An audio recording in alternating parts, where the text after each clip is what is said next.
Hi ನಮಸ್ಕಾರ ಎಲ್ರಿಗೂ welcome to Nandi trust cars. ಯಾರನ್ನ ಪೋಲೋ ಲೋವರ್ಸ್ ಇದೆ ನಮ್ಮ ಹತ್ರ ಇದೆ. Polo highline plus, petrol, manual transmission, single owner ಗಾಡಿ ಓಡಿರೋದು ಜಸ್ಟ್ 24,000 ಡ್ರಿವನ್ ಆಗಿದೆ.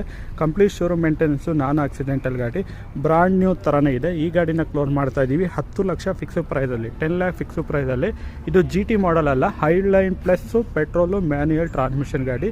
GT ಸ್ಟಿಕ್ಕರು ಕಸ್ಟಮರ್ ಗಾಡಿ ತೊಗೊಳ್ಳೋ ಟೈಮಲ್ಲಿ ಹಾಕಿದ್ದಾರೆ, ಬಟ್ ಒಂದು GT ಮಾಡಲ್ ಅಲ್ಲ. ಸೊ ಗಾಡಿ ಮಾತ್ರ ತುಂಬ ಮಿಂಟ್ ಕಂಡೀಷನ್ ಆಗಿದೆ. ವಿಸಿಟ್ ಮಾಡಿ Nandi trust cars Tumakuru. So ಲೆಸ್ಟ್ರಿ ಒಂದು ಪೋಲೋ ಸಿಗೋದು ತುಂಬ ರೇರ್ ಗಾಡಿ. ಸೊ ಗಾಡಿ ತುಂಬ ಬ್ಯೂಟಿಫುಲ್ ಆಗಿದೆ. ಸೊ 16 ಇಂಚು ಫೇಸ್ ಲಿಫ್ಟ್ ಅಲಾಯ್ ಸಿಗುತ್ತೆ, ಬ್ರಾಂಡ್ ನ್ಯೂ ಟೈಲ್ಸ್ ಇದೆ. ಸೊ ಆಟೋ ಫೋಲ್ಡಿಂಗ್ ಮಿರರ್ ಎಲ್ಲ ಸಿಗುತ್ತೆ. ಸೊ TSI ಪೆಟ್ರೋಲ್ ಇಂಜಿನ್ ಗಾಡಿ ಇದು. ಸೊ ಬೆಸ್ಟ್ ಡೀಲ್ ಪ್ರೈಸು 10 ಲಕ್ಷಕ್ಕೆ, ಮಾರ್ಕೆಟಲ್ಲಿ ಎಲ್ಲಿ ಹುಡ್ಕೋದು ಸಿಗಲ್ಲ. ಸೊ ಗಾಡಿಯಲ್ಲಿ dual air bag, steering mounted audio control,